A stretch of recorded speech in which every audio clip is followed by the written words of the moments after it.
Ya, yo creo que ya estamos en tiempo para poder empezar. Mientras tanto, puedo seguir aceptando a quienes vayan ingresando, pero ahora quisiera presentarles y dejarlos con Joel Torres. Él es de SAIR México y nos trae el taller, esta actividad que se denomina la importancia de los planes de gestión de datos, EGD. Un tema muy contingente, muy importante, como lo dice su nombre. Claro está, y como tenemos la modalidad de taller, la idea es que podamos, en base a la presentación de Joel, ir conversando, tener interacción y discutir en torno a este tema que nos preocupa y nos une también como bibliotecólogos especialistas en el área de información. Así que, Joel, te dejo con la palabra, puedes compartir tu presentación. Yo voy a estar aquí en la moderación del chat y también del acceso de las personas que se van a integrar. Así que bienvenido y gracias por sumarte. Al contrario, Rodrigo, muchísimas gracias a ti y a la universidad por organizar este evento y por los invitados que han tenido estos días que han sido fantásticos, ¿no? De verdad ha sido un gran evento. Felicidades. Y bueno, bienvenidos, bienvenidas a esta sesión del día de hoy. Un saludo, Gilberto, y bueno, todos los y todas que están por acá presentes, ¿no? La intención va a ser conversar un poquito sobre los planes de gestión de los datos a nivel general, abordando algunos conceptos básicos, luego la parte de yo lo conceptualizo como una ruta, ¿no? Imaginémonos como esta carretera o esta ruta a seguir para conformar un plan, ¿no? ¿Por qué son importantes? ¿Qué elementos deben tener? ¿Y en qué ámbito, no? En realidad, como bien comentaba Rodrigo, este tema de los datos es una preocupación, es un reto, es un tema por abordar en muchos niveles, ¿no? Tal vez este tema de la investigación vendría siendo algo en lo que estamos trabajando en nuestra región al inicio, pero en sí todo el tema de la gestión de datos privados, gestión de datos del Big Data, gestión de datos en las corporaciones, gestión de datos en gobierno, pues ya es un tema que viene trabajándose con mucho esfuerzo, ¿no?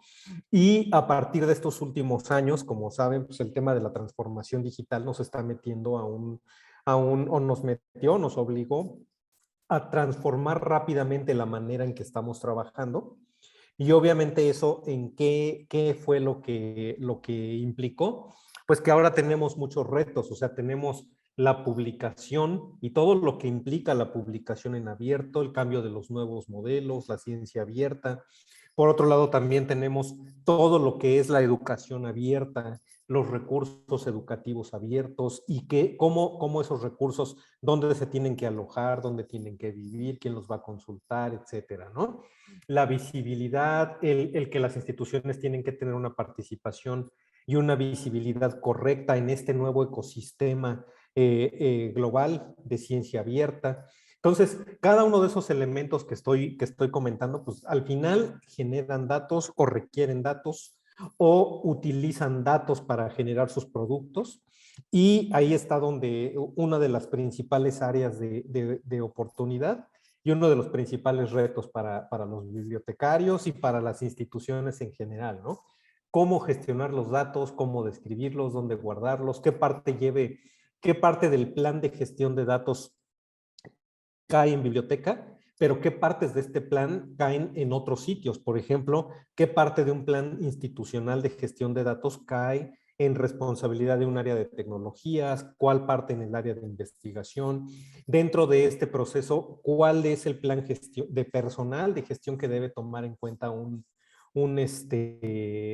investigador, un académico, ¿no? La docencia y que estén generando recursos educativos abiertos, tienen que entregar sus datos, no, cómo deberían hacerlo, etcétera. Entonces, bueno, eso es lo que queremos ir abordando. Por favor, quien guste pueden ir haciendo o anotando saludos a todos quienes se han ido incorporando en estos minutitos. Por aquí vemos algún vecino que de tierras cholultecas en Puebla, entonces saludos, Laura. Y bueno, pues como les comento, voy a compartir mi pantalla. Quien guste puede ir escribiendo alguna duda, algún comentario que puedan tener en el chat, para que la intención es que podamos tratar de hacerlo lo más dinámico. Obviamente siempre es un tanto complicado hacer sesiones a distancia, sobre todo para que sean dinámicas, pero precisamente el objetivo es lograr que pues sean lo más ágil posible, ¿no? Entonces, bueno, compartí mi pantalla, espero la vean. Es una diapositiva que dice planes de gestión de datos, ¿no? Se ve bien, Joel. Excelente, por ahí, bueno, voy a detenerme un minutito, me parece que por acá Gilberto. También, si alguien quiere participar, independientemente de que levanten su mano física, también pueden levantar su manita virtual o escribir en el chat, ¿no? Gilberto, adelante, si gustas comentar algo, más que bienvenido. Nada más que estás en silencio.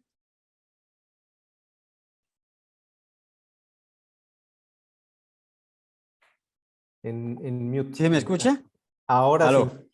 Ahora Bueno, sí. Joel, buenas tardes. Aquí desde Bogotá, Colombia. Muy agradecido también por ese interés de compartir su conocimiento, su expertise. Quisiera saber si este ejercicio contempla una mirada de cómo gestionas tus datos personales.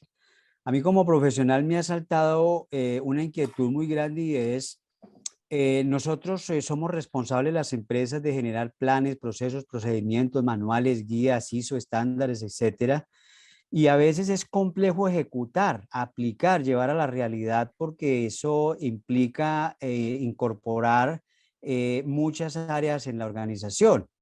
En el caso nuestro, que somos dueños de la propia información, ¿cómo gestionamos nuestros datos? ¿Cómo los organizamos? ¿Cómo los guardamos? ¿Cómo los conservamos? ¿Realmente eso sí lo hacemos o tenemos también una información en pendiente de tener un orden y una normalización y una conservación y una preservación? Esa es como una inquietud. No sé si eso se incorpora ahí, pero sí me gustaría escuchar a algún colega, y buenas tardes a todos los colegas que están también allí, porque me parece que uno siempre debería ir mostrando cómo gestiona sus datos, qué dificultades tiene donde toma decisiones propias, no tiene que esperar de un presidente, un gerente, un vicepresidente, sino usted decide, esto lo guardo, no lo guardo, esto me sirve, no me sirve, esto es académico, no es académico, esto es personal, esto es, bueno, esa es la inquietud concreta y si es pertinente para lo que vamos a hablar, gracias, y si no, ahí les dejo esa inquietud para que alguien me cuente cómo gestiona sus datos, sus documentos propios, personales, académicos, etcétera. Muchas gracias.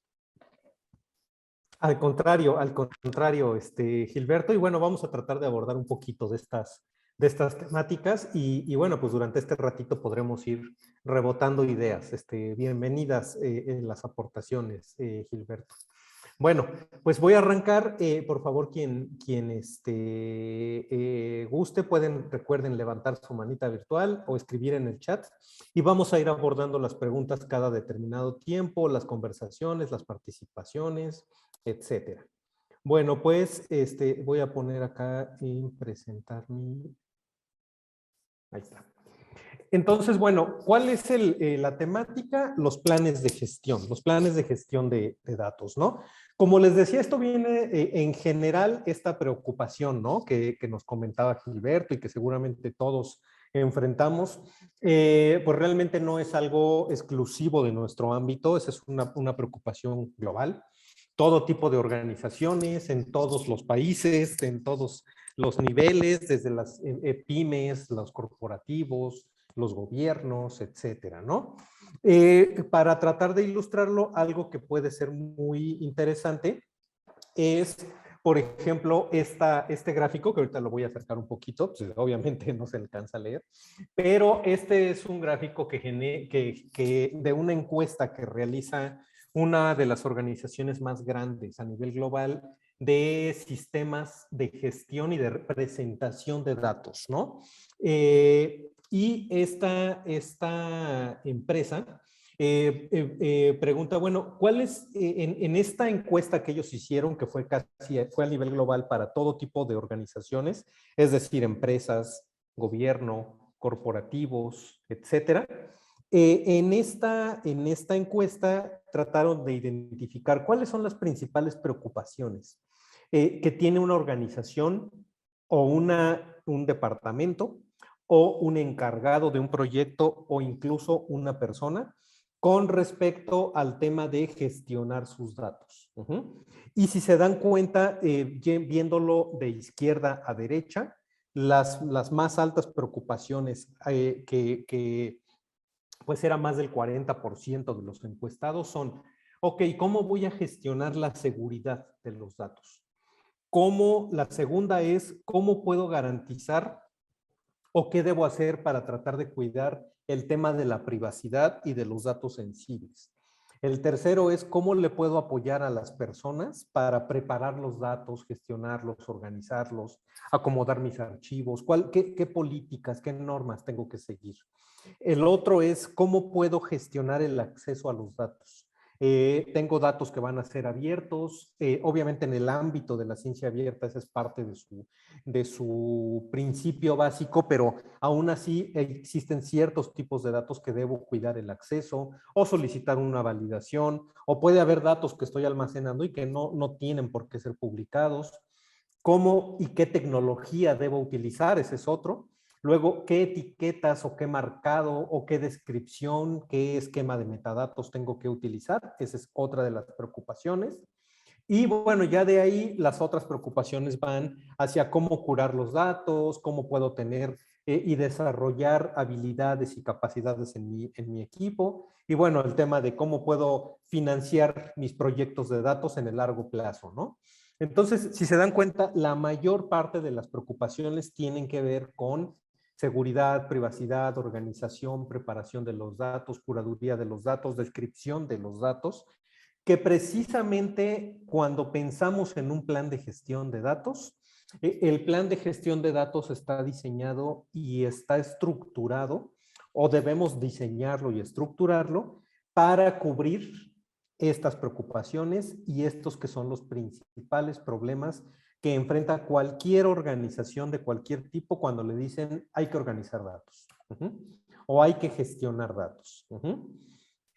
Cuando, entonces, ¿a qué se refiere eso? A que si diseñamos un plan de gestión de datos, debemos tomar algunos puntos que son claves, que son los que aparecen listados en la parte superior derecha de la pantalla.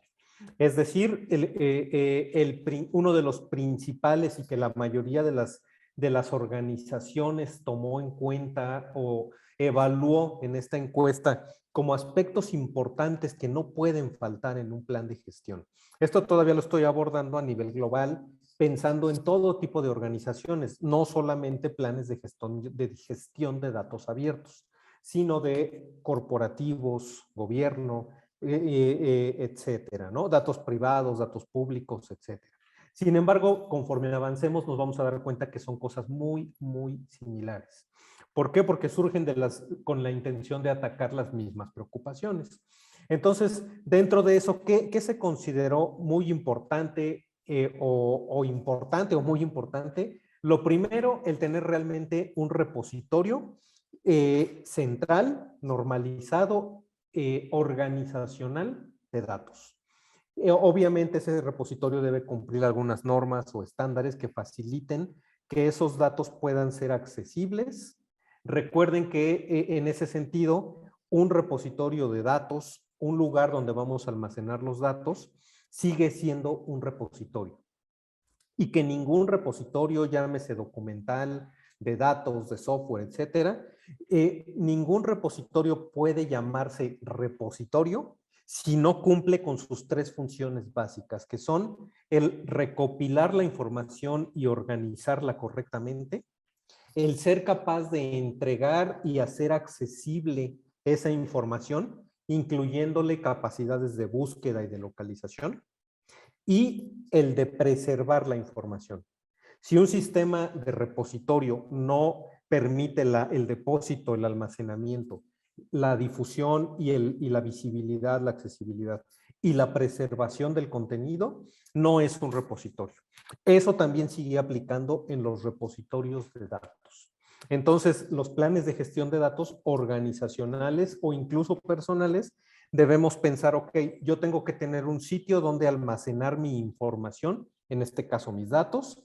Si es una organización, este sitio debería ser un modelo centralizado, es decir, un repositorio organizacional que me ayude a recopilar los datos, almacenarlos, hacerlos accesibles y preservarlos.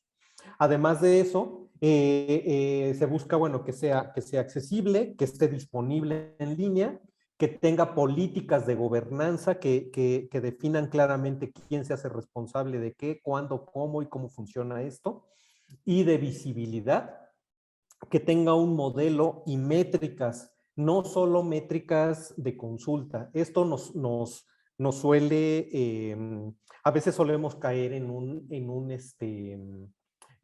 una zona de confort donde pensamos, ok, yo ya tengo mis métricas de descargas, de consulta, etcétera. Realmente en los planes de gestión de datos debemos pensar cómo tener métricas de todo el proceso y de todo el funcionamiento de los sistemas. Incluye seguridad informática, capacidad de respuesta, qué tanto están fluyendo los procesos, dónde se atoran, el tamaño de los datos. Recuerden que un repositorio de datos puede almacenar archivos muy grandes o muy diversos, ¿no? Además de tener habilidad para entregar los datos en tiempo real y tener capacidades de crecer. Entonces, bueno, esto es lo primero que me pareció importante compartir. Cómo a nivel global las preocupaciones con respecto a la gestión de datos, que fue lo primero que vimos, son muy similares a las que se viven en el ámbito académico e institucional. Y el segundo, cómo la manera de abordar los repositorios o el concepto del plan de datos parte de decir, ok, el plan de gestión de datos debe cruzar por toda la organización, pero tenemos que tratar de diseñar un modelo centralizado donde podamos llevar esta estructura. Ok, lo segundo es pensar en el tema de los datos. Recordemos que estamos viviendo un modelo en un mundo de preservación digital, de transformación digital, perdón, y en este mundo están fluyendo las cosas demasiado rápido. Para eso a mí me gusta mucho mostrar este gráfico. Ustedes pueden ver esta gráfica que es un círculo y alrededor tiene datos de cosas que pasan, ¿no? Son dos gráficos los que están en pantalla porque el de la izquierda es una versión de hace 4 años, de por ahí del 2018, y el de la derecha es un gráfico del año pasado. Y algo muy importante, lo que muestra este gráfico es que muestra cómo se mueve la información digital en diferentes sitios. Por ejemplo, en el de la izquierda podemos ver que en el 2018, por decir algo, en YouTube se cargaban 300 horas de video por minuto. Todos los números que ustedes ven aquí suceden por minuto. Y en el gráfico de la derecha nos damos cuenta que en el mismo YouTube, en el año pasado al menos, se generaban 500 nuevas horas de video por minuto. Y esto, ¿por qué lo muestro y qué tiene que ver con los datos? Porque esto nos habla del desarrollo al que se ven enfrentados todos los que administran sistemas e información para gestionar datos. Cada una de las plataformas digitales sabemos que no valen por lo que hacen, es decir, YouTube no vale porque transmita video, ¿no? Su valor es la capacidad que tenga de recopilar datos, Big Data, ¿no? Y dentro de eso es importante resaltar en el gráfico actual algunas cosas muy importantes, por ejemplo, que ya aparece dinero.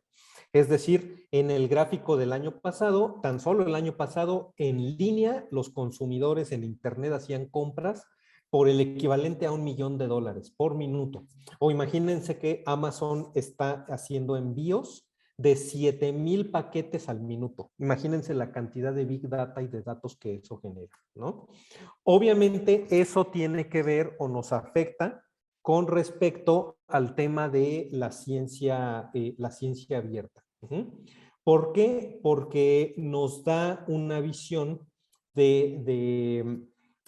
mientras todo este Big Data se está generando a nivel global, pues sabemos que la mayoría, el 90 y tantos % de todo ese Big Data es privado. Nosotros no tenemos acceso, sabemos que existe, sabemos que nos monitorea, pero es privado. Digamos que la reacción o lo que busca equilibrar un poco la balanza es la parte abierta. ¿Qué datos pueden ser abiertos? Y dentro de eso, parte de quien define este tema de los datos que puedan ser abiertos está el concepto y está dentro del concepto de la ciencia abierta.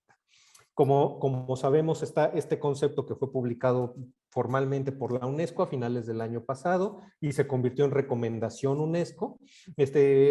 Incluye, o este famoso paraguas de la ciencia abierta incluye las publicaciones, el software libre, la ciencia ciudadana y el hardware libre, ¿no? Denme un segundito, voy a descompartir mi pantalla y a compartirla de nuevo. Listo.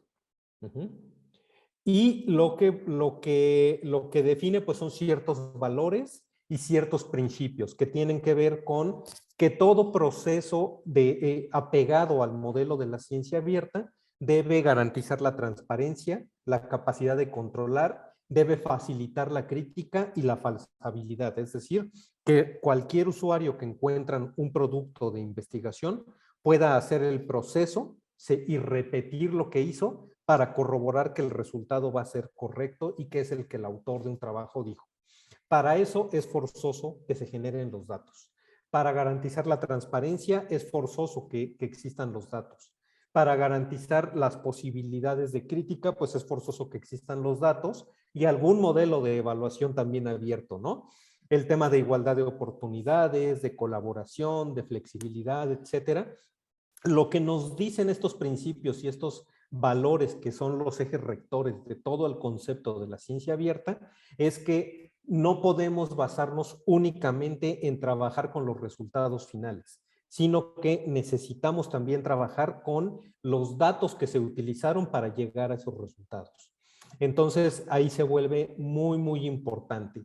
Ahora, cuando pensamos, ok, tenemos todos estos problemas de los Big Data, de los datos y de gestionar los datos, estos retos. Sabemos que la ciencia abierta nos pide y necesitamos aportar no solamente el resultado final y que la ciencia abierta es mucho más que publicar en abierto y que parte de los requerimientos es tener los datos, y ya sabemos también que para eso necesitamos construir un plan organizacional de gestión de nuestros datos. ¿Ok? Ese plan debe cubrir o solventar las preocupaciones y además debe estar acorde con todo aquello que nos garantice la transparencia, la falsabilidad, la igualdad de oportunidades, etcétera. Lo cual representa retos no solo a nivel de publicar los datos, sino qué tipo de licencia abierta vamos a usar, qué tipo de estructura técnica le vamos a dar a los datos, etcétera, ¿no? Dentro de eso, cuando pensamos, ok, entonces necesitamos construir un plan de gestión. Ese plan de gestión solo lo tenemos que abordar a partir de un punto que es muy importante, y es, si yo quiero gestionar los datos de la investigación, como institución necesito resolver dos grandes retos. ¿Cuáles son? El primero, que tengo que conformar un sistema o un ecosistema interno. Yo no puedo hacer un plan integral de gestión de datos si todo funciona como islas separadas. Es decir, si el investigador se está preguntando, híjole, ¿cómo puedo gestionar mis datos yo a nivel personal? ¿Qué tengo que hacer? ¿Qué licencias, etcétera? Si el repositorio vive por otro lado, si las revistas que edita la institución viven por otro lado, si el área de tecnologías no tiene una visión integral de todo, si los sistemas no se hablan entre sí. Entonces, para crear y hacer que un plan de gestión de datos funcione, lo primero que debemos mirar es al interior de la organización, qué tenemos que hacer para conformar un ecosistema donde todo pueda fluir. Los planes organizacionales de gestión de datos no funcionan en una sola área. tiene que ser un trabajo colaborativo entre áreas y con personas. Es decir, el investigador por sí mismo tiene una cierta participación en el plan de gestión de datos. Por otro lado, el otro reto es que los usuarios, las instituciones, tienen que ver hacia afuera y decir, ok, independientemente de que podamos conformar nuestro sistema institucional, ¿qué tenemos que hacer para garantizar que lo que estamos haciendo con respecto a la gestión de los datos nos facilite el posicionamiento, la visibilidad y nuestra vinculación con el mundo, sobre todo en el ecosistema internacional de ciencia abierta? Este ecosistema internacional de ciencia abierta es algo que es reciente, que hace tiempo no existía o no había como muchas iniciativas, lugares. Ahora está creciendo fuentes de datos, sitios de investigación, maneras de generar referencias abiertas, análisis de citas, visibilidad, etcétera, cruces de información, mapas de la ciencia, y todo eso ya está disponible en línea, abierto. Entonces, obviamente ahí tenemos que decir, bueno, ¿cómo vamos a hacer para que nuestra visibilidad en ese ecosistema sea correcta, efectiva y eficiente? Entonces, estos son los dos principales retos que debemos pensar antes de o al momento de empezar a construir un plan de gestión. Tengo que ver al interior, identificar cuál es mi ecosistema institucional, y tengo que ver al exterior cómo voy a participar en el ecosistema global. Obviamente, pues como sabemos, este es un gráfico que la Asociación Internacional de Editores en Ciencia, Tecnología y Medicina publicó hace como en el 2017. Y era, bueno, ok, ¿cuál es el concierto de la ciencia abierta, no? Debe haber infraestructuras colaborativas, maneras de generar confianza e integridad, ciencia abierta, una buena experiencia de nuestros usuarios, etcétera. Todo el concepto de ciencia abierta es genial, pero no se puede alcanzar, es imposible de alcanzar sin el componente de los datos. Por eso es que es fundamental generar y trabajar con planes de gestión de los datos. Ahora, dentro de eso es importante pensar e identificar, ¿no? Los datos de investigación, ¿qué son? Tal cual como definición, pues bueno, podemos considerar que los datos de investigación son todo aquel material que ha sido registrado durante un proceso de investigación, sin importar cuál es el formato final de esa investigación, llámese patente, artículo, libro, capítulo, tesis, lo que sea, ¿no? Objeto de REA, recurso educativo abierto, etcétera. Y está reconocido por la comunidad científica y sirve para certificar los resultados de una investigación. Pueden ser numéricos, descriptivos, visuales, pueden estar en estado bruto o analizados, pueden ser experimentales, observacionales. El objetivo es que todo material que haya sido registrado durante una investigación podría ser considerado datos de investigación. Y esos datos de investigación nos van, en la medida que los publiquemos de una manera organizada, con una descripción correcta y los administremos de acuerdo con buenas prácticas y con estándares, nos van a ayudar a ir generando un espacio de datos abiertos. Como decíamos, el Big Data, la gran mayoría son restringidos, son privados, es decir, no están abiertos. Y los datos que aporta la ciencia abierta son abiertos, son para todos, ¿no? Entonces, bueno, pues a nivel general, recordemos que anteriormente todo lo que concebíamos como gestión de información era a partir de la información. Es decir, si lo comparamos con la preparación de un platillo, los datos apenas vienen siendo los ingredientes, ¿no? Ya preparar un platillo determinado, imaginémonos un mole poblano, es consolidar la información, y realmente servir el platillo a alguien y presentárselo es ponerlo bonito, digamos, es la presentación de esa información, y realmente hasta que otra persona consume ese platillo y le hace algún efecto dentro de él, se convierte en conocimiento. Pero si eso lo compartimos la comida, pues es como poner el conocimiento en abierto, ¿no? Entonces, dentro de este ciclo de la información, normalmente estábamos muy orientados o tradicionalmente el enfoque era trabajar con los 3 puntos intermedios, ¿no? La información, la presentación y el conocimiento. Lo que aporta este tema de la ciencia abierta es lo de compartir y además lo de compartir todo completo para que cualquiera pueda preparar el platillo cuando quiera o hacer otros platillos que se le ocurran a partir de ahí. Y para eso se requieren los datos, ¿no? Dentro de eso, bueno, pues es importante tomar en cuenta que esto viene desde los procesos de transformación digital, como ya dijimos, que es importante transparentar y que actualmente en la mayoría de los países cada vez está creciendo más el requisito de que si tú participas para obtener fondos para algún proyecto de investigación o de apoyo a desarrollo de la ciencia, ya es parte requerida, forzosa, el hecho de que tiene que haber datos se tienen que entregar los datos. Por lo tanto, la idea de gestionar los datos de la investigación no es solo por el ámbito ético ni por el ámbito de la ciencia abierta, sino también es porque cada vez es un requisito que se tiene que abordar lo más rápido y lo más efectivo posible.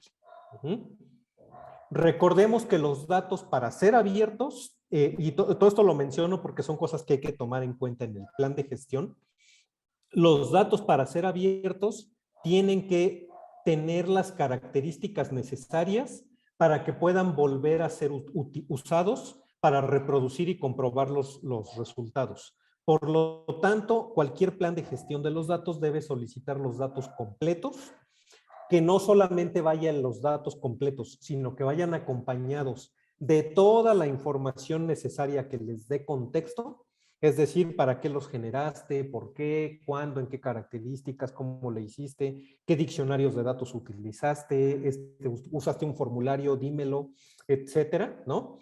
Y lo más importante, que no tengan restricciones técnicas. Muchos datos son abiertos por la licencia, pero no son abiertos porque tienen una restricción técnica. En este sentido, el utilizar formatos privativos de libertad como podrían ser el PDF, el JPG, cosas que le obliguen a la persona a volver a capturar la información, o el utilizar formatos como una base de datos en Oracle. Puede que la licencia sea abierta, pero yo voy a necesitar el software, voy a necesitar determinadas características de hardware que lo van a hacer que tenga restricciones técnicas. Entonces es muy importante que los datos no tengan restricciones técnicas y que eso se valide durante un plan de gestión de datos. Además de eso, se debe permitir que los datos puedan ser utilizados para otros fines. Es decir, yo los puedo utilizar para validar y reproducir o comprobar los resultados, está bien, pero además de eso, si viendo esos datos se me ocurre una idea para poderlos usar para cualquier otro fin, debo poder hacerlo. Por lo tanto, la licencia es muy importante. En el tema de los datos, no podemos utilizar cualquier licencia de Creative Commons, solamente las 2 licencias más abiertas, que es la de o el dominio público o la de atribución, o en su caso la de atribución compartir igual. Pero tiene que permitirse el uso para cualquier fin y para eso no debe existir restricciones legales. Y además, no debe haber restricciones financieras, obviamente, y se debe facilitar la distribución de los datos. Todas estas 3 cosas, siempre y cuando se respeten las leyes, ¿no? Entonces, bueno, es parte de lo que es importante mencionar. Obviamente sabemos que los datos se pueden publicar como un material suplementario en una revista, o se pueden publicar en formato de data paper, o se pueden publicar en un repositorio especializado para la gestión de datos. En cualquiera de los 3 casos es importante que al momento de generar un plan de gestión de los datos, tomemos en cuenta que desde cómo se van a conformar los datos, dónde se van a publicar, con qué licencias y con qué características, y cuál es el flujo de trabajo que van a tener estos datos. Para eso es muy importante tomar el concepto de la estructura FAIR. que ya es muy conocida, pero la repito, ¿no? Las iniciales FAIR, que son las que aparecen en la columna de este gráfico, en la columna de la izquierda, y que nos dicen que todo proceso y todos los datos para que sean abiertos deben tener esta estructura que les garantice ser encontrables, que puedan ser encontrados y buscados, que los datos sean buscables, que los datos sean accesibles, que los datos sean interoperables y que los datos puedan ser reutilizables. Estas 4 características las tienen que cumplir los datos. Si no las cumplen, no van a ser datos realmente abiertos. Incluso cuando estamos pensando en datos privados de una organización, de una empresa, por ejemplo, un laboratorio, ¿no? Que está haciendo investigación privada. Es importante que aún así tenga las características de FAIR, tal vez no para publicar la información, pero tiene que garantizar que la información va a ser accesible o los datos van a ser accesibles en el largo plazo. Entonces, para llegar a esta ruta, obviamente se van a dar cuenta que pues, hay que cumplir por cada una de las iniciales ciertas características, y bueno, pues son las que vamos a comentar, ¿no? Si nosotros lo vemos o vemos esta estructura, bueno, voy a hacer aquí una pequeñísima pausa por si alguien tuviera alguna duda, pregunta, comentario o algún tema que quisieran, un chisme también está bien, ¿no? Pero bueno, déjenme ver, ¿no? No, en realidad, Joel, solo un par de comentarios. Si es recomendable el OneDrive del Office 365 de Office por el tema de seguridad o se requieren otras herramientas para garantizarlo. Tú un poco ya has comentado de eso. Esta pregunta llegó hace rato, entonces tú ya fuiste evolucionando en la presentación. Y también se comentó de que en la receta que tú estabas dando faltó la sabiduría también. Ok, perfecto, ¿no? Para que le agregue a tu mezcla. La agregamos, cómo no. Tal vez la sabiduría viene por ahí ya como algo cultural, ¿no? Y de todos, además, ¿no? Muchas gracias quien comentó. Fue José, ¿no? Fue José, sí. Así que podamos continuar con los datos FAIR, que ahí está súper interesante. Perfecto, entonces le damos continuidad a la presentación. Entonces, así comentábamos. Entonces, si nosotros conceptualizamos, ok, necesito construir mi plan de gestión. Ya sé que tengo que alcanzar la estructura FAIR, ya sé que tengo que estar orientado a resolver las principales preocupaciones que comentábamos, seguridad, apertura, licencias abiertas, etcétera. Y ya sé que mi plan debe ser transversal en mi organización, que no lo puedo llevar yo solo como algún departamento de la institución, sino que tiene que tener la participación de todos. Ok, si lo vemos de esa manera, nos vamos a dar cuenta que podemos pensar en construir el plan siguiendo ciertas buenas prácticas que las podemos graficar como si fueran un camino. Una carretera que nos va a llevar a un destino. ¿Cuál va a ser ese destino? Que nuestros datos sean FAIR y que lleven una determinada estructura. Y cada uno de los diferentes niveles o de las casetas de peaje que vamos a ir pasando tienen que cubrir ciertos temas. ¿Cuáles son los primeros dos?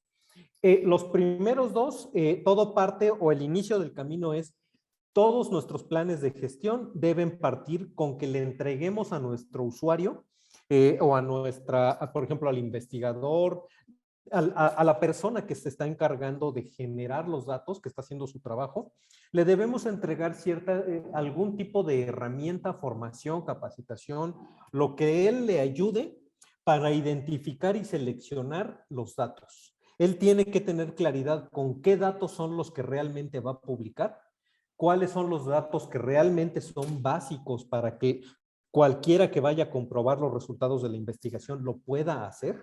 Ajá.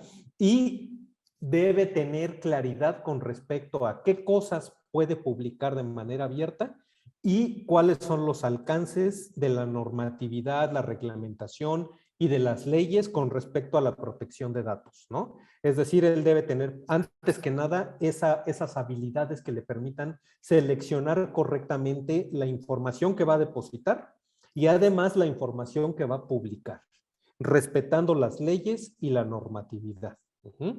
Vamos a ir viendo un poquito más de eso, pero esto es muy importante.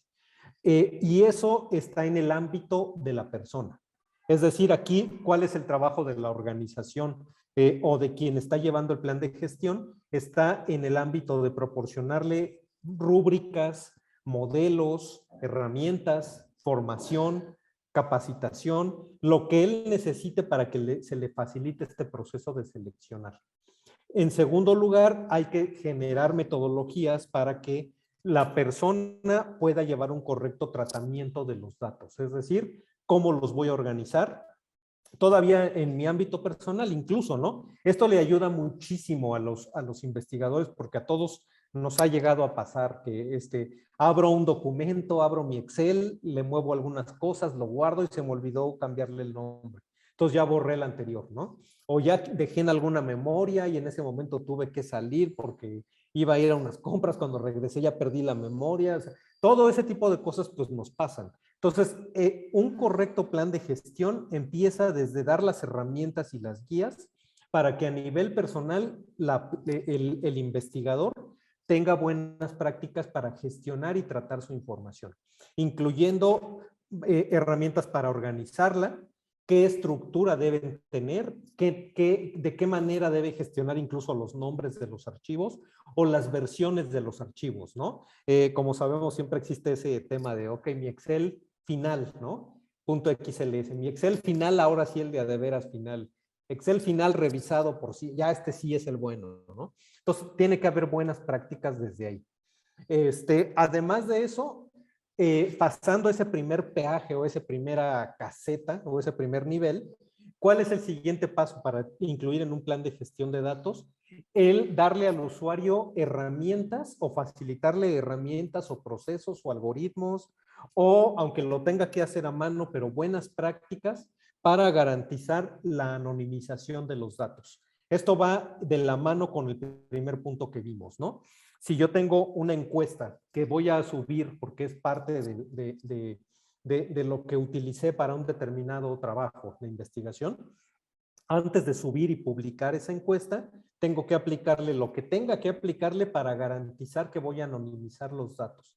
Es decir, que no sea fácil identificar, o sea, o pueda yo quitarle precisión a los datos, o hacer datos genéricos, o cambiar la información para utilizar ahora seudónimos, ¿no? Déjenme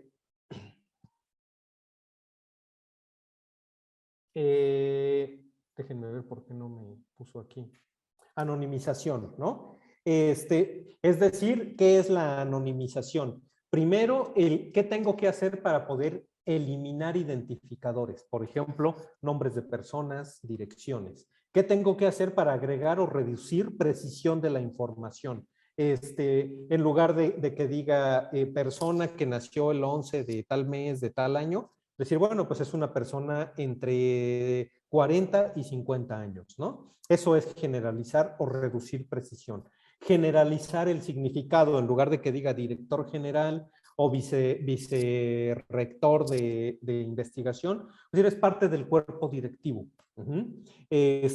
Anonimizar datos vinculados, es decir, necesitamos eliminar cualquier cosa, por ejemplo, el número de identificación nacional o sus iniciales o el correo electrónico o el número de teléfono que dificultarían, que facilitarían que alguien busque de alguna otra manera la identidad de alguien. Datos de georreferenciación, entre otros, ¿no? Dentro de estas, la herramienta, una herramienta que puede ser útil, que quise mostrar solamente por dar a conocer, es la que se llama Amnesia. Esta herramienta permite hacer estos procesos o estos algoritmos de anonimización. Es una herramienta que publica OpenAIRE, por lo tanto es una herramienta abierta, de software libre, compatible su licencia con las licencias de GPL, y se puede descargar o se puede utilizar en línea. Si realmente la quieren utilizar, yo les recomiendo un poquito más la que se descarga. Está un poquito más ágil. Y bueno, lo que permite es que si yo tengo unos datos, pues los subo a mi herramienta, le doy un determinado, por ejemplo, yo la subí a lo mejor en formato de comas, y te permite ir gestionando los datos, que tú ya tienes ahí determinados datos, y te permite ir diciendo, ok, en lugar de que diga, por ejemplo, para el campo de cargo, voy a poner que diga autoridades o bibliotecarios, sin que diga qué cargo dentro de biblioteca, o editores, o tal y tal cosa, ¿no? O para los nombres, a lo mejor quiero mostrar una inicial y lo demás asteriscos, o a lo mejor dos iniciales y lo demás asteriscos, o etcétera, ¿no? De tal manera que mis datos puedan quedar anónimos, y que a partir de ahí yo pueda generar toda la información para que estos datos puedan, yo pueda tener este algoritmo donde en una parte de la interfase tengo todos los datos originales, en la otra parte de la interfase tengo ya todos los datos que fueron anonimizados, y desde la misma herramienta yo pueda decir, ok, estos datos que ya hice el proceso, los mando al repositorio. Pero la herramienta me facilita el decir, ok, en tu archivo original, que solamente tienes tú como investigador, en este campo aplicaste este algoritmo y por eso aquí salieron puros asteriscos, ¿no? Eso te facilita un control y un rastreo de cuál era el archivo original y cuál es el archivo que tú mandaste a publicación. Así como esta herramienta, pues hay otras. Obviamente yo mostré la que es abierta, software libre. Y además de la anonimización, otra cosa que debemos garantizar es que el formato de nuestros datos sean abiertos, es decir, que los datos cuenten con una estructura técnicamente abierta. Muchas veces se enfoca uno únicamente a la licencia y descuida la parte del formato, y esto es muy, muy complicado. Esto nos ha pasado en todos los niveles, nos pasó desde los repositorios documentales, ¿no? En la actualidad, la mayoría de todos los repositorios de tesis sigue el contenido prisionero del PDF, ¿no? Y eso es un problema. O sea, si quisiéramos extraer la información, en la mayoría de los PDFs, pues ya muchas de las imágenes que ya tengan cierto número de años, ya no se ven, ya se perdieron resolución, las tablas habría que volver a escribirlas. Es decir, el formato técnico es clave, es fundamental.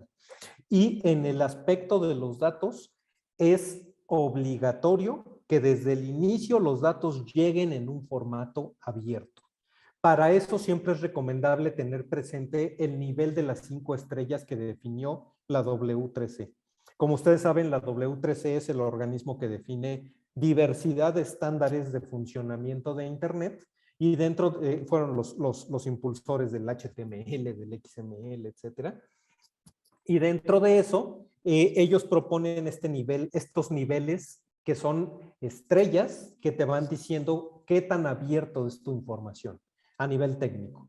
Y es, ok, si tú publicas algo, si lo vemos de abajo hacia arriba, lo que ellos dicen es, si tú publicas algo que ya tiene una licencia abierta, pero está en un PDF o en un JPG, ok, ¿no? Pues ya tienes la licencia, te damos una estrellita, pero pues la verdad es que podrías hacer algo mejor, ¿no? Si tú publicas algo en un software, sobre todo datos, en un software donde ya al menos es factible tener filas, columnas, procesar, como es Excel, está genial, ya tienes 2 estrellitas, pero Excel es un formato privativo y que además te obliga a tener el software, ¿no? O sea, hacer una compra. Entonces, bueno, tienes 2 estrellitas, pero sería mejor que lo publiques en un formato totalmente abierto, como es el texto separado por comas o el texto por tabuladores, que puede ser interpretado, tengas cualquier software que tengas, en Unix, en Linux, en cualquier sistema operativo, en cualquier tiempo, ¿no? Ahora, si además de eso tú utilizas un formato que puedes enriquecer con metadatos, como el RDF o el XML, que permite, además de llevar los datos, permite insertarle descripciones o descriptores, permite poner cierta información que le dé contexto, etcétera, pues mucho mejor. Y si además de eso, esos datos los vinculas con otros datos, haciendo un uso de identificadores persistentes como URIs o DOIs o otro tipo de identificadores persistentes, ORCID, por ejemplo, entonces realmente tienes las 5 estrellitas. Entonces, ¿cuál es el tema aquí? Que hay que transparentar en el plan de gestión de los datos y proporcionar herramientas y guías y ayudas y todo esto para que el investigador, desde que genera sus datos, esos datos vengan en formatos abiertos, que estén enriquecidos y que cuenten con vinculación y hagan uso de identificadores persistentes. Es decir, que los datos desde que nacen ya tengan la estructura de las 5 estrellas. Y prácticamente forzar o tratar de evitar aceptar cualquier formato privativo. El de 1 estrella e incluso el de 2 estrellas son formatos que a la larga generan costos a las instituciones. Entonces es mejor partir cuando menos de 3 estrellas hacia arriba. Bien, entonces, los 2 primeros niveles, ¿cuáles fueron? Las prácticas que podemos dar y transmitir y formar en el investigador para que a él le sea sencillo el proceso de selección y el tratamiento de la información.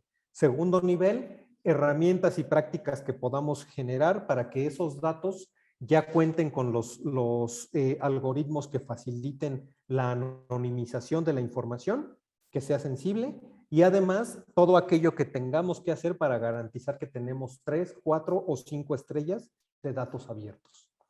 Otra cosa muy importante es que en todo momento hay que utilizar identificadores persistentes. Eso es algo que es clave, es forzoso. Los identificadores persistentes, como sabemos, independientemente de que sean una dirección web única, como ya sabemos que son, o sea, los URIs, los handles, etcétera, actualmente tienen una ventaja adicional, sobre todo para ¿cómo se llama? En el ámbito de la ciencia abierta. El identificador persistente nos garantiza que el URL siempre nos va a llegar al objeto, nos va a llevar al objeto digital, perfecto.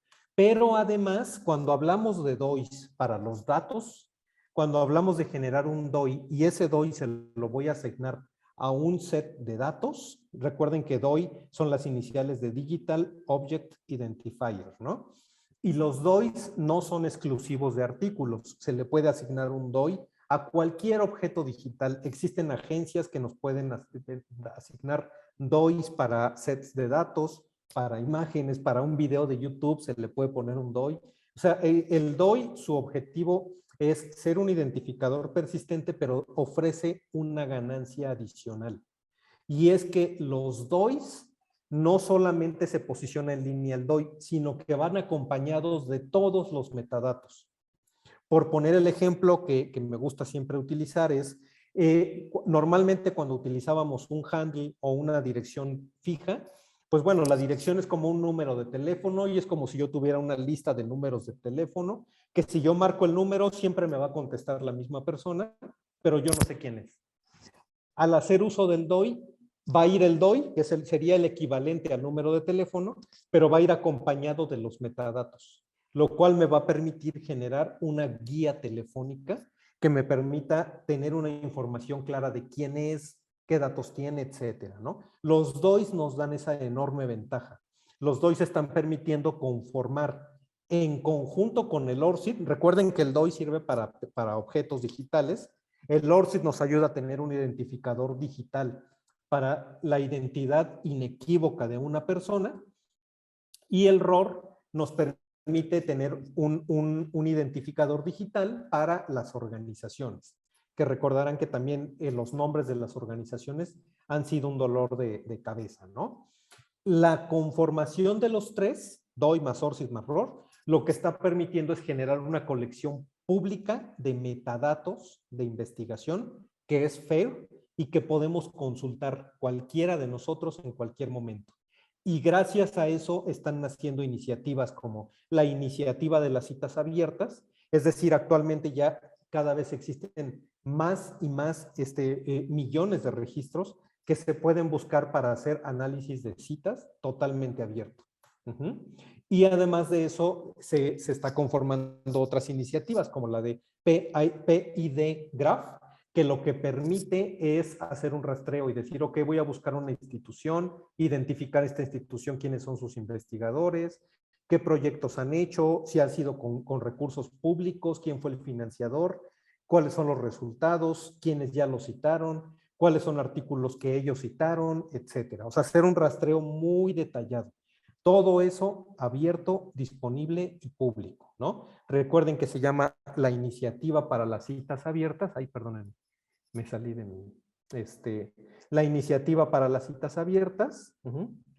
No las voy a explorar mucho porque, por cuestión de un poquito del tiempo, pero se las pongo aquí. Y la iniciativa del sistema que se llama PID Graph, que ustedes pueden consultar un ejemplo de cómo funciona en el sitio web de DataCite. Recuerden que DataCite es una entidad que genera DOIs para sets de datos, ¿no?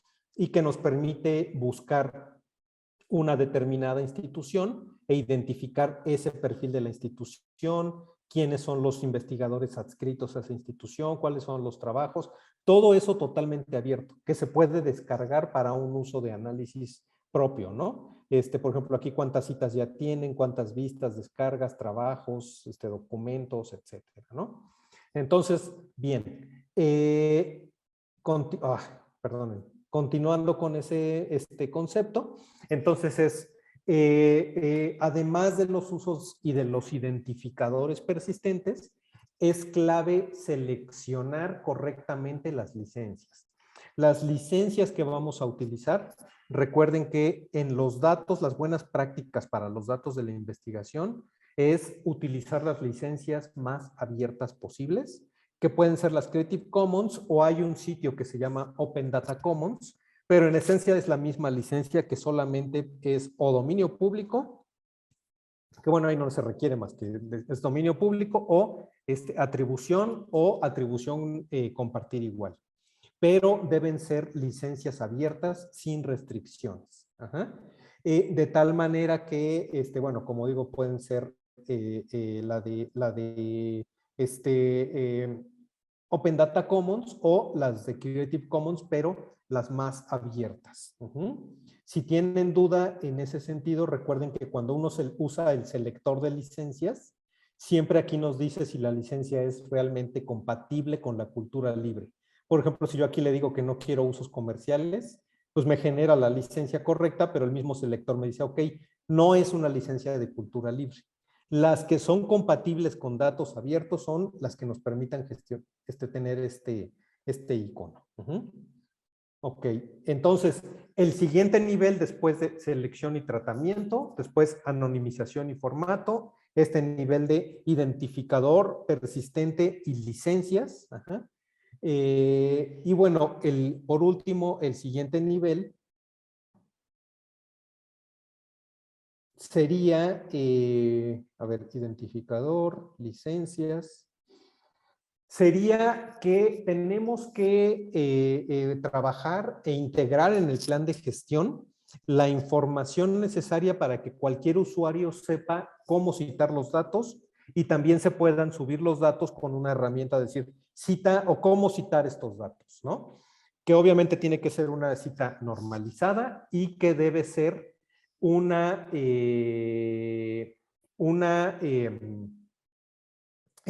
utilizando un identificador persistente. Entonces, se tiene que entregar la información para que los datos sean correctamente citados. Sabemos que de eso depende muchísimo la visibilidad, la facilidad de localización y que no exista confusión, ¿no? Y además de eso, es fundamental que cualquier set de datos que esté disponible siempre vaya acompañado, ya sea que vaya dentro del propio archivo, si es un archivo enriquecido, por ejemplo, un XML, o acompañado de un archivo que se llame readme.txt, donde vaya información de contexto. Es decir, donde podamos encontrar cuál es el origen de estos datos, para qué fueron creados, la metodología, la licencia, cualquier información que le sea útil a cualquier persona que encuentre estos datos. Esto es muy importante porque esto ayuda a largo plazo a que los datos no dependan de que esté disponible el registro en el repositorio, que obviamente es lo ideal, pero no quiere decir que siempre vaya a ser así, ¿no? Sobre todo, recordemos que pues, en el ámbito digital, 10 o 15 años, pues tienen una dimensión diferente, ¿no? Tal vez para las personas 10 años no es tanto tiempo, pero para un archivo digital 10 años le pueden pasar, o sea, 1000 cosas, ¿no? Ya pasaron un montón de generaciones de hardware, de software, de formatos, de versiones, etcétera. Entonces, tenemos que tomar en cuenta que los datos de la investigación y en general todos los objetos digitales, el tiempo es clave y tenemos que manejar formatos abiertos y darle la información más precisa de contexto que podamos dar para cualquier usuario en el futuro, ¿no? Debemos imaginar que el usuario lo va a encontrar por ahí, ya no existe el repositorio y que pueda decir, ok, estos datos para qué fueron generados, quién los generó, con qué artículo estaban relacionados, etcétera, ¿no? Aquí les comparto un gráfico que a mí se me hizo muy bonito que tiene, que generó la CRUE de la Revión de Red de Bibliotecas Españolas, que ponen esta como ayuda para el autor, ¿no? Decir, ok, ¿por qué es importante que lo cites? ¿Cómo puedes elaborar la cita? Un ejemplo de una cita en formato APA, etcétera. Está muy interesante, y bueno, obviamente, lo que más me encanta es que la licencia con la que ellos lo publicaron es una licencia BY, así que ustedes lo pueden tomar, lo pueden utilizar en sus propios planes de gestión. Otra cosa importante entonces, cuando pensamos en los datos FED, es, ok, para hacer nuestro plan de gestión de datos, primero, haciendo un pequeño resumen, digamos, primero tenemos que pensar, ok, ¿cuáles son las principales preocupaciones? El gráfico que veíamos al inicio. Ok, tenemos que resolver esas preocupaciones. ¿Cómo lo podemos hacer? Ok, a través de construir esta carretera de los datos FAIR. Y ya que está construida esta carretera, ya solamente tenemos que empezar a identificar. Como estábamos viendo, era, ok, tal vez en los primeros niveles, con quien tengo que trabajar es con el investigador. Pero cuando estamos hablando, por ejemplo, de los formatos abiertos, tal vez tenga que haber ahí una interacción con el área de tecnologías que nos apoyen con respecto a qué tipo de archivos podemos recibir, cómo los podemos recibir. ¿Qué pasa si el investigador quiere subir al repositorio un archivo de, no sé, vamos a poner un ejemplo, de 100 megas, ¿no? En qué formato lo puede entregar, qué cosas son seguras, en qué momento deberíamos pasar una prueba de antivirus, por ejemplo, etcétera, ¿no? O sea, son aspectos que tienen que ver. Entonces, esta ruta FAIR va hacia arriba, pensándola desde el primer paso hasta que cumplimos la estructura FAIR, pero al mismo tiempo es transversal. Se requiere forzosamente de la participación del autor mismo, del área de investigación, del área de tecnologías. Obviamente todo esto, todos estos planes pues son fundamentales. Las bibliotecas, desde mi opinión, en el ámbito de bibliotecas es de donde se podrían generar los planes y ser el conector. Pero aunque lleve una coordinación, el plan tiene que ser transversal forzosamente, ¿no?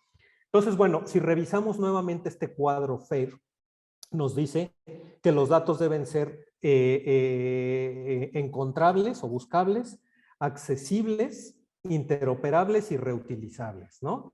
Para lo cual se requiere el uso de identificadores persistentes, metadatos enriquecidos, etcétera, etcétera. Se van a dar cuenta que esto es lo que ya platicamos. Licencias abiertas, información que nos permita contextualizar. Obviamente todos los datos deben tratar de cumplir estándares de acuerdo a la comunidad hacia la que van. Es decir, si son datos que se generaron, por decir algo, para un tema de agricultura, ¿no? Y utilizaron palabras clave, Bueno, lo ideal es tratar de apoyar a los investigadores para decirles, oye, utiliza un diccionario de datos o utiliza un vocabulario controlado que sea reconocido en el ámbito y que sea abierto además, para que pues sea también estandarizado con respecto a sus contenidos, ¿no? Se me fue ahorita cuál es un vocabulario para el tema de agricultura, ¿no? Pero bueno, hay que tratar de que se cumpla con estándares también de la comunidad. Dentro de eso es importante tomar en cuenta que hay que construir y vale la pena construir repositorios de datos y que para los repositorios de datos, independientemente de que tienen que cumplir forzosamente sus 3 funciones básicas, recolectar y almacenar, difundir y preservar, los repositorios de datos debemos conceptualizarlos y trabajarlos a través de tratar de alcanzar ciertas características, que son los gráficos, las esferitas que se ven aquí en pantalla, ¿no? Es decir, el repositorio de datos debe poder proporcionar información general, debe dar información además muy clara y muy transparente sobre qué servicios le ofrece al autor y también qué servicios le ofrece al público que consulta. Debe ser muy claro con todas las políticas de operación del repositorio. Debe ser muy claro con los aspectos legales y las licencias, con los estándares técnicos que va a manejar, con los estándares de metadatos que le va a solicitar o que va a requerir cumplir para poder almacenar un set y estándares de calidad. Dentro de eso es importante identificar o mencionar, recuerden que a nivel, la agencia que más trabaja con datos y que es la que asigna DOIs para repositorios de datos es DataCite. DataCite junto con Crossref son las agencias que más DOIs generan para la investigación, solamente que Crossref lo hace para las revistas y los artículos y DataCite para los sets de datos y los repositorios de datos. Y dentro de las funciones que ellos tienen además y de lo que han hecho es generar esquemas de metadatos que ahora ya los podemos encontrar en OpenAIRE, sobre todo en OpenAIRE 4, pero son la parte de sets de datos la proporcionó para OpenAIRE, la proporcionó DataCite, ¿no? Y otra cosa que es muy interesante que ellos han generado es el re3data.org, que es el registro de repositorios de datos de investigación, ¿no? Ay, me vine a una página re3data.org. Este repositorio o este registro de repositorios vendría siendo un equivalente a un DOAG o a un DOAP, o a un DOAR, ¿no? De repositorios de documentos, pero este registro lo que busca es evaluar repositorios de acuerdo con lo que ellos hacen es que evalúan o califican a los repositorios de acuerdo con su cumplimiento de estas esferitas. Es decir, ellos dicen, ok, este repositorio de datos sí proporciona información, sí es claro en sus políticas, sí tiene estándares claros de metadatos, cumple con licencias abiertas, etcétera, ¿no?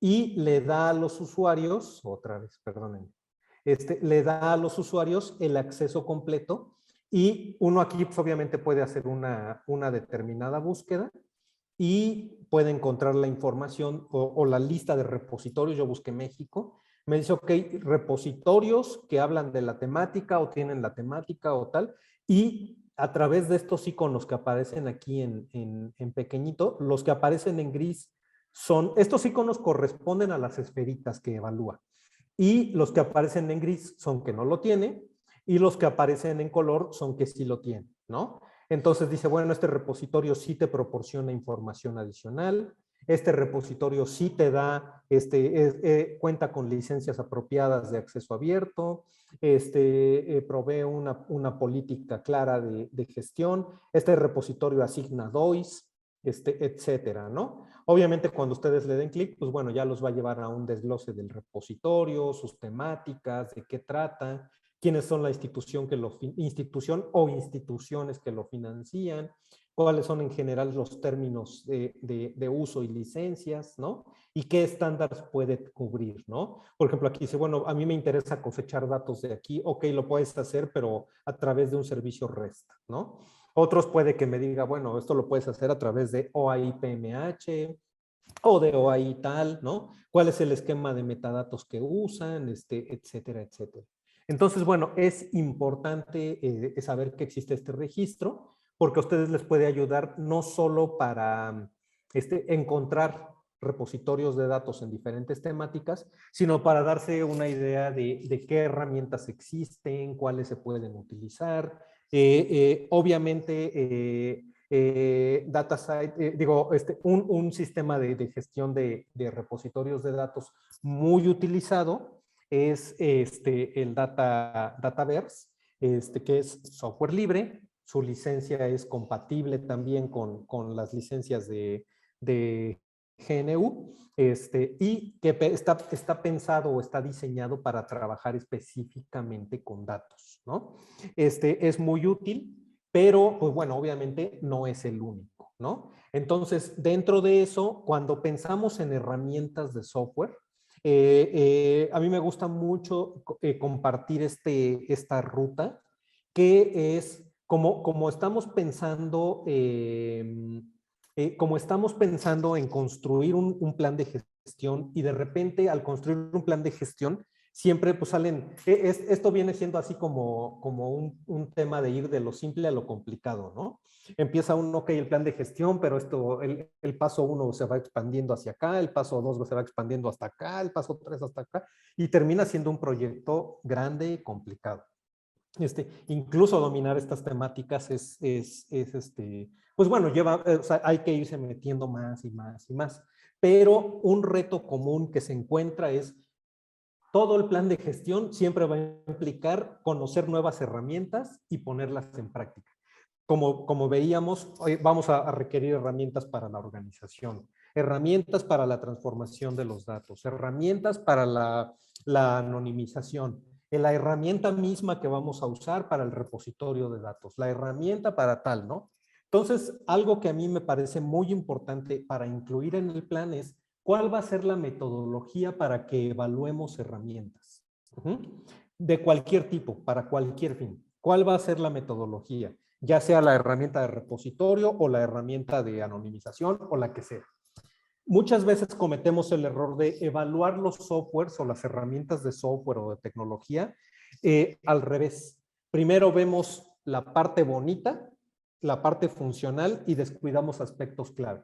Entonces, esta metodología trata de ir al revés. Trata de decir, antes de evaluar una herramienta en cómo funciona, es más, antes de abrirla y de ver sus características, primero vamos a ver qué licencia tiene. Tenemos que ver cuáles son las limitaciones, sus alcances y la propiedad que nos da. Es decir, que nos da independencia como institución. Si la licencia es compatible con GPL, con software libre, realmente software libre, recuerden que existe open source, pero el open source no siempre tiene licencias abiertas, tienen que ser licencias compatibles con software libre.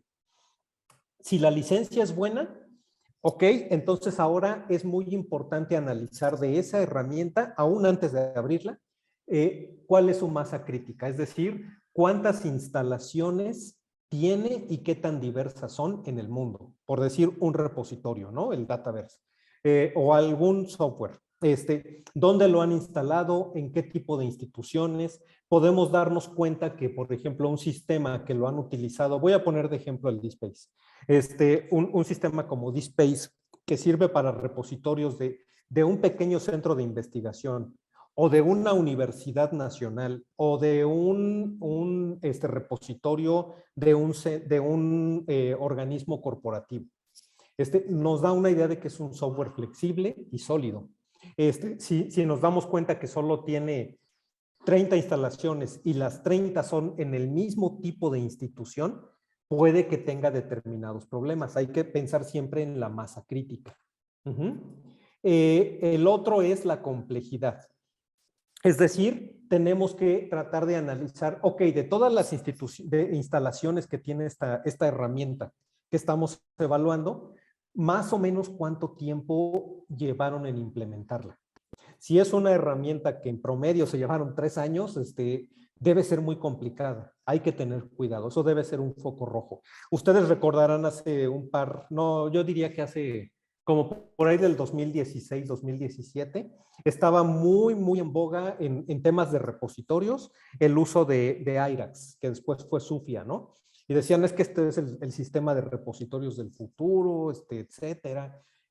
Pero algo sucedió que el software sigue sin despegar a nivel masivo. A lo mejor es demasiado complicado. Entonces, eso tenemos que tratar de analizar, ¿no? O identificar el porcentaje de abandono. Esto es muy importante. A lo mejor en el año 2016 un software tenía 100 instalaciones, en el 17 vemos que sigue teniendo 100 instalaciones, en el 18 vemos que tiene 120 instalaciones, pero nos damos cuenta que la mitad ya no son los mismos. O sea, los primeros 100, la mitad lo dejaron de usar. El segundo año de esos 100, la mitad lo dejaron de usar. Eso es un foco rojo. Puede ser que el software tenga problemas y la gente lo abandona y se cambian a otro. Y ya una vez evaluados estos primeros 2 niveles, o sea, los primeros 4 puntos, licencia, masa, complejidad y vicios, ok, ahora sí abordemos la usabilidad. Vamos a ver qué tan enfocado está en el usuario.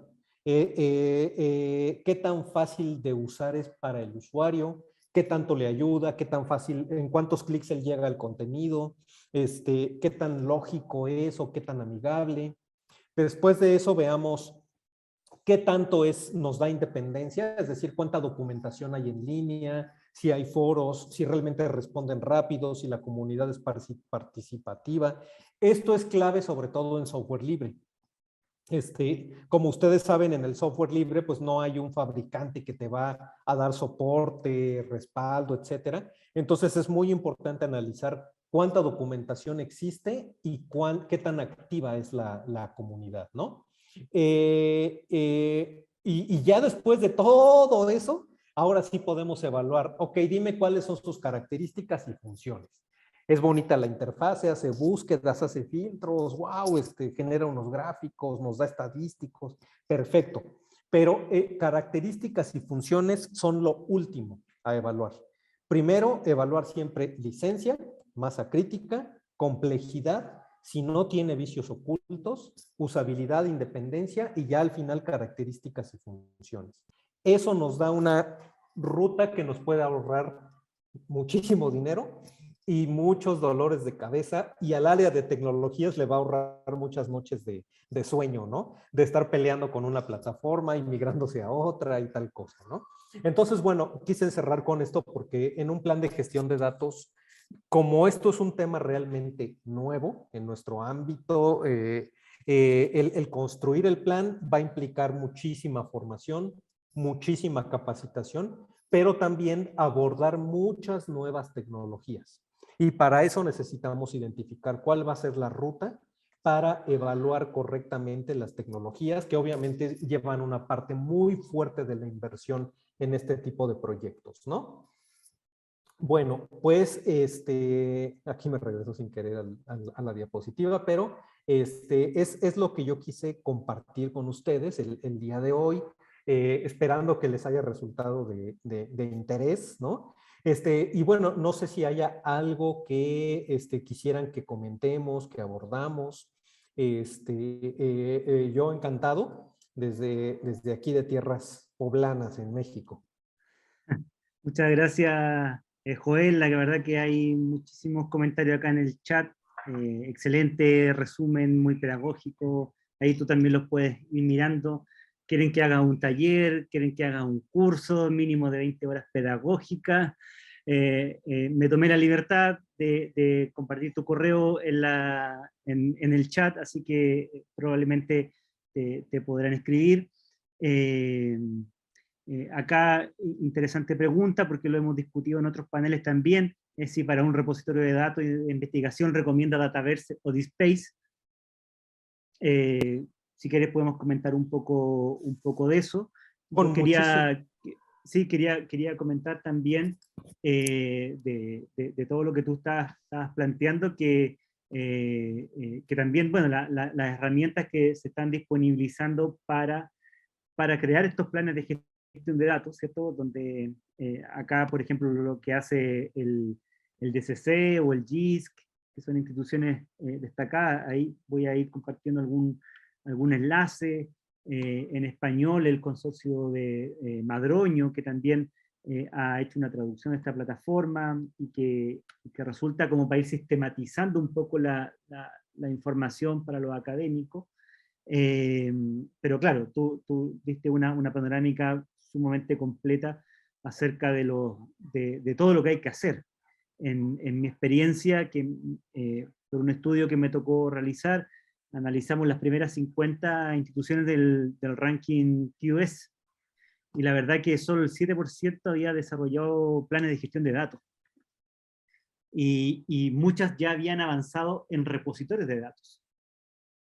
Pero como decías tú, primero, hay algo primero que tiene que ver con planificar qué voy a hacer con esos datos. Y es hay un desafío, otro desafío más de todos los que hemos visto durante el día y en esta jornada de, bueno, hay que sentarse a ver cómo se planifica, apoyar investigadores, apoyar los procesos de investigación, incorporarse en el ciclo de investigación. Así que nada, bueno, tenemos mucho que hacer, mucho por avanzar en ello. Sí, es un reto enorme. Es cierto la experiencia que comentas y el trabajo que han hecho otros, el consorcio Madroño, la que estábamos viendo de Review, han generado mucho material y lo han abierto, lo han puesto con licencia totalmente abierta. Entonces, digo, no, hay que tratar de aprovechar y construir, inventar el hilo negro lo menos posible, ¿no? Sí. Pero bueno, comentando un poquito sobre DSpace y Dataverse, yo, desde mi opinión, es mejor utilizar Dataverse porque tiene un concepto totalmente enfocado a los datos en varias cosas. Por ejemplo, voy a poner solo un ejemplo. En DSpace, cuando yo deposito un archivo, el DSpace me genera un checksum.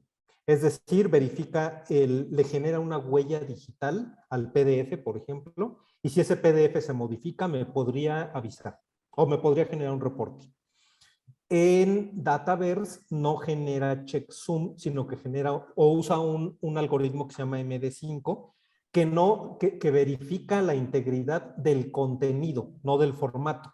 Es decir, yo puedo subir un archivo hoy en XL, ¿cómo se llama? En CSV, y me va a validar, me va a generar una huella digital del contenido. Si mañana yo subo una nueva versión ahora en XML, la huella digital va a concordar porque va a verificar la integridad del contenido, no del formato. Eso es para la gestión de datos, eso es clave. Pero ese es un ejemplo de otras características que tiene Dataverse que están muy especializadas en datos. A nivel metadatos y gestión, pues realmente son lo mismo, ¿no? O sea, realmente es lo mismo, pero sí a nivel de gestión ya del trabajo cotidiano y características que son muy importantes para el investigador o para la integridad, para la preservación, sí es más fuerte porque está diseñado para eso.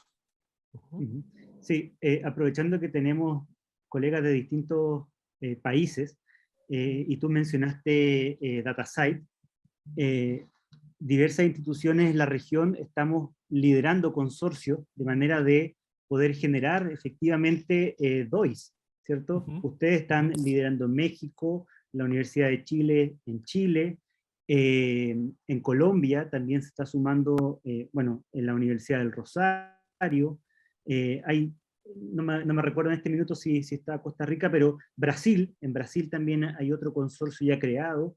Entonces, la invitación es a ponerse en contacto con estas instituciones para ir ampliando los consorcios para la gestión de DOIs con DataSite que se está organizando en la región, porque es algo bastante incipiente.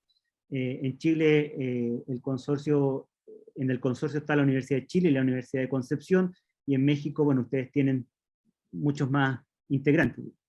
Es correcto, que por acá está también en México parte del Consorcio del Tecnológico Monterrey, la Autónoma de Zacatecas, entre otros, Pero algo clave que creo que es muy importante complementar de lo que comenta, bien comenta Rodrigo, es que en la medida que vayamos creciendo el uso de DOIs para datos en la región, vamos a poder hacer más y más grande la capacidad de contacto entre autores, estos análisis de quién financia, quién trabaja con quién, y todo eso con un modelo abierto. O sea, el uso de los DOIs nos da esta enorme ventaja de abrir información FAIR para el uso de la comunidad, ¿no? Nos preguntan, disculpa, antes de darle la palabra a Gilberto, nos preguntan acá en el chat, según tu opinión, Joel, ¿quiénes deberían conformar la gobernanza en ciencia abierta en una universidad? Lo Desde ideal, Talca, Chile, nos pregunta. excelente. Sí, lo ideal es que que en un mundo así, con una estructura ideal, es que exista una entidad, una dependencia, una oficina, un departamento de ciencia abierta que tenga participación o sea, que quienes lo impulsen sean las vicerrectorías de investigación o de innovación. Realmente el tema de ciencia abierta debe tener participación de todos. A veces esto se llega, por ejemplo, se llega a pensar que a lo mejor docencia no tiene mucho que ver o la parte de emprendimiento no tiene mucho que ver, pero no, en realidad ciencia abierta cubre todo el quehacer de una institución, sobre todo si es una universidad. Entonces debe ser una oficina obviamente impulsada por las autoridades, pero debe haber participación de bibliotecas, de TI, de diferentes ámbitos de la institución. Muchas gracias. Nos queda poquito tiempo, Gilberto, te doy la palabra para que puedas comentar. La verdad que Joel se entusiasmó muchísimo, pero fue bien agradecido por aquí, por todos en la audiencia. Muchas gracias, Rodrigo. Joel, ¿me escuchas? Sí, te escuchamos. Sí, es correcto, sí. Bueno, ok, muchas gracias, Joel. Felicitaciones. Quedo demasiado contento con este lujo de ponentes del día de hoy. Felicitaciones a Rodrigo también y a todo su equipo de trabajo. Quiero centrarme concretamente en el tema de la evaluación. Quisiera saber si en las buenas prácticas que ya hay y que hayan implementado esta plantilla que tú nos detallas sobre la evaluación, si se ha recogido información que le apunte a cada uno de estos detalles que has tenido en cuenta y cuál de ellos es el que más ha impactado para que abandonen, para que continúen. O sea, si hay información, si de 10 instituciones 5, si de 30 40, o eso es privado y eso no se conoce. Yo creo que de evaluación hay pocas cosas publicadas. Precisamente yo creo que eso es parte de lo que esta unión o esta generación de consorcios, de participar, de compartir datos en abierto es fundamental en nuestra región. Tenemos que trabajar mucho todavía en ese sentido. Yo no ubico ahorita en este momento así como un sitio donde haya como datos que puedan servir para este tipo de evaluación de herramientas, ¿no? Pero bueno, es factible, la podemos construir entre todos. Hay que colaborar, claro. Sí, nosotros lo que hacemos aquí en Colombia era que el uno visitaba al otro, al que ya había iniciado su proyecto, y le preguntaba cómo le fue, en qué va, cuáles son sus fallas, cuáles han sido sus logros. Y bueno, pero ya con tanta tecnología creo que ese es un paso que queda obviado, ¿no? Ya debería haber un documento, es más, un documento colectivo en HTML o en la red donde cada uno de las instituciones que desarrolla estos proyectos va alimentando esa data de esa evaluación tan concreta, tan asertiva, tan puntual que tú presentas. Es que como esa es mi inquietud, ojalá se pueda conseguir esa información. Sí. Gracias. Al contrario, gracias a ti, Gracias, Gilberto. sí, hay harto que construir, como dice Joel, desde la región y que nos sigamos conectando porque hay que crear documentación, hay que elaborar servicios y hay harto que hacer en ese sentido. Sí, sí hay que colaborar, esa es la palabra. Ujú. Bueno, ya también en honor al tiempo, agradecer, Joel, tu presentación amplia, pedagógica, ilustrativa del proceso, y eso te lo agradecemos desde la organización, y también acá los colegas lo agradecieron en el chat, así que tú puedes ver ahí que estaban todos muy contentos, están dejando también el teléfono, o sea, el mail también para que puedas contactar. Claro Así que sí, que estamos a sus órdenes. Y gracias a todas y a todos. Y nuevamente gracias por la invitación, Rodrigo. Un abrazo desde Tierras Poblanas. gracias. Bueno, un saludo a todos y muchas gracias por participar en la actividad del Congreso y en este taller, que con este ya cerramos 3 días de conferencia, de talleres y de la verdad de mucha comunicación con América Latina, lo cual obviamente nos llena de satisfacción. Así que muchos saludos a todos y a todas, y nos estamos encontrando en otras oportunidades. Un abrazo.